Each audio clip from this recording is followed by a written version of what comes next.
नमस्कार, आप देख रहे हैं सिटी पोस्ट लाइव और मैं हूं आपके साथ प्रभाकर पांडे।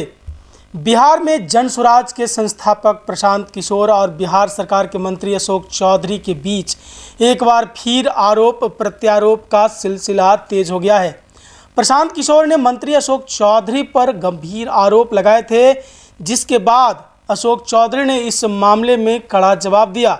प्रशांत किशोर ने अशोक चौधरी पर बिहार में बालू माफिया और शराब माफिया होने का आरोप लगाया था। उन्होंने यह भी दावा किया था कि अशोक चौधरी ने संभवी चौधरी के टिकट के लिए पैसे दिए हैं। इस पर अशोक चौधरी ने कहा कि वह बालू माफिया नहीं है और न शराब माफिया के आरोप को सिरे से नकारते हुए मानहानि का मुकदमा करने की धमकी भी दी। प्रशांत किशोर ने जवाब में कहा, हिम्मत है तो मानहानि का मुकदमा करें। प्रशांत किशोर डरने वाला नहीं है। उन्होंने आगे कहा कि मैं निकलता हूं, लेकिन एक भी हवलदार या पुलिसकर्मी को लेकर नहीं निकलता हूं। उनके पास पूरी सरकार है तो जो करना है कर ले। अशोक चौधरी ने कहा, मैं बालू माफिया नहीं हूं, शराब माफिया नहीं हूं। यह सब बेबुनियाद और झूठे आरोप हैं। अगर कुछ हो तो FIR दर्ज कर दें। उन्होंने यह भी कहा कि इस मुद्दे का प्रचार पूरे बिहार में हो रहा है और उनका कहना था कि इस मामले में कुछ बड़ा करने की बजाय प्रशांत किशोर ने अब तक सिर्फ बेतुकी बातें ही की है।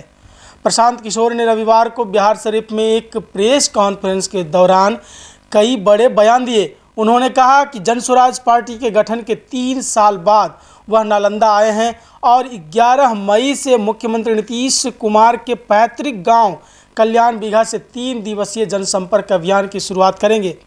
किशोर ने यह भी कहा कि बिहार सरकार ने जातीय जनगणना के बाद गरीबों को 2-2 लाख रुपया और 3 डिसमिल जमीन देने का वादा किया था, लेकिन यह सिर्फ एक कागजी वादा साबित हुआ है।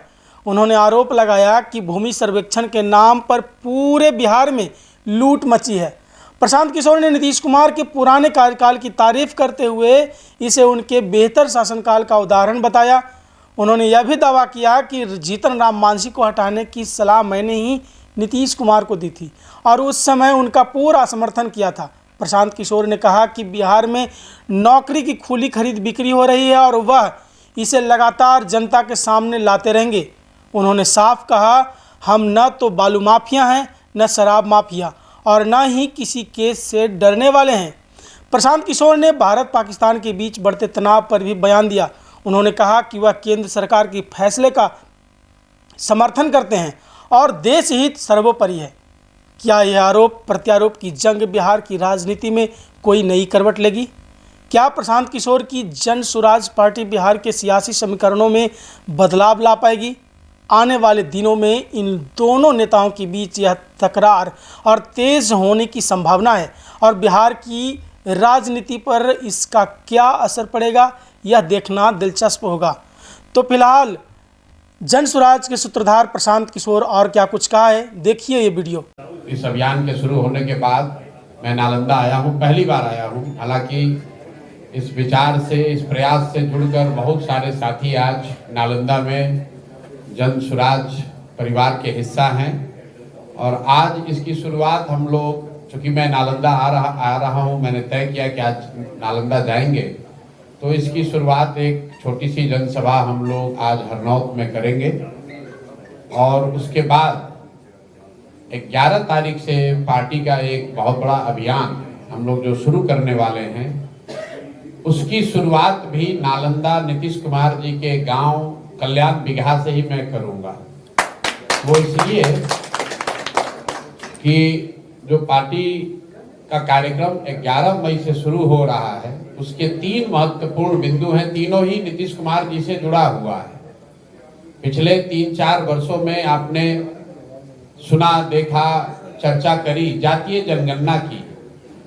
तो जिस जातीय जनगणना का रिजल्ट 2 अक्टूबर 2023 में आया, 7 नवंबर 2023 को विधानसभा के पटल पर रखा गया। 24 नवंबर 2023 को नीतीश बाबू ने घोषणा की कि जातीय जनगणना के आधार पर करीब 94 लाख परिवार, जिनको पिछले 25-30 साल में विकास की यात्रा में जो लोग छूट गए हैं, उन परिवारों को 2 लाख रुपए प्रति परिवार के दर से मदद दी जाएगी। ये घोषणा नीतीश बाबू ने विधानसभा में की, उनके ट्विटर के हैंडल पर भी है, आप लोगों को भी पता है।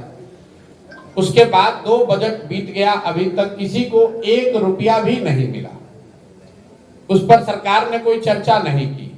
कई बार जब हम लोग बिहार में घूमते हैं, लोग कहते हैं कि नालंदा में बहुत काम हुआ है, तो इसलिए मैंने तय किया कि भाई जो 2 लाख रुपया उनको प्रति परिवार देना है, कल्याण बिगहा नालंदा भी नहीं, कल्याण बिगहा नीतीश बाबू के गांव चलकर देखें कि क्या किसी को 2 लाख रुपया मिला है कि नहीं। तो 11 मई को मैं आऊंगा और कल्याण बिगहा से इसकी शुरुआत करूंगा। दूसरा उस आंदोलन का बिंदु है कि 2006 में नीतीश बाबू ने दलित महादलित का अलग अलग एक योजना उन्होंने घोषित, भैया माइक नहीं चल, 2006 में नीतीश बाबू ने महादलित परिवारों के लिए घोषणा की थी कि हर परिवार को जो होमलेस है, घर नहीं है, जिसके पास जमीन नहीं, उसको 3 डिसमिल जमीन सरकार देगी। सरकारी जमीन से अगर नहीं मिलेगा तो खरीद कर देगी।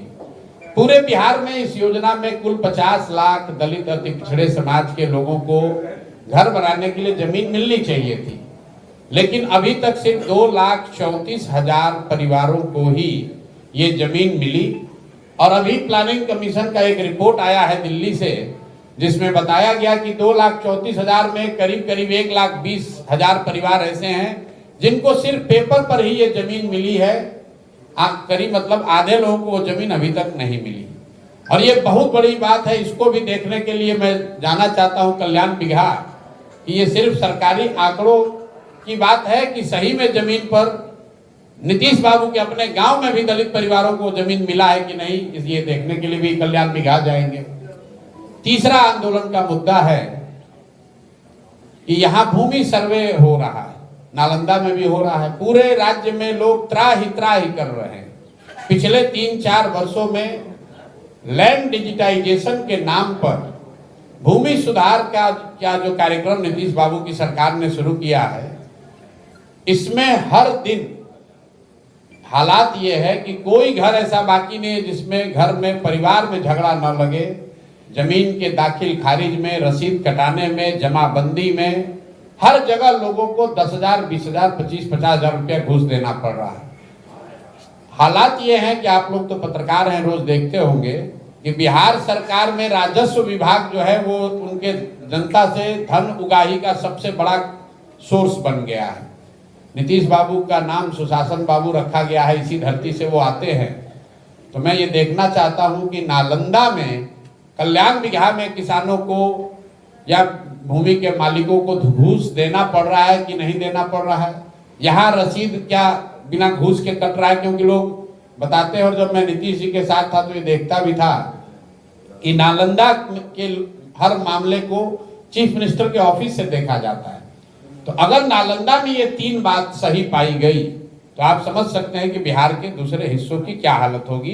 तो 11 तारीख को पार्टी के इस कार्यक्रम का हस्ताक्षर अभियान हम लोग शुरू कर रहे हैं, जिनमें ये 3 बिंदुओं को हम लोग कवर करेंगे कि जिन 94 लाख परिवारों को 2-2 लाख रुपया आपने कहा था जातीय जनगणना कराकर, उनको अभी तक 1 रुपया मिला कि नहीं मिला, या फिर जैसे मोदी जी का 15 लाख रुपया हर परिवार को देने का वादा जुमला साबित हुआ। आप भी ये मान लीजिए कि बिहार में भी आपने ये जुमला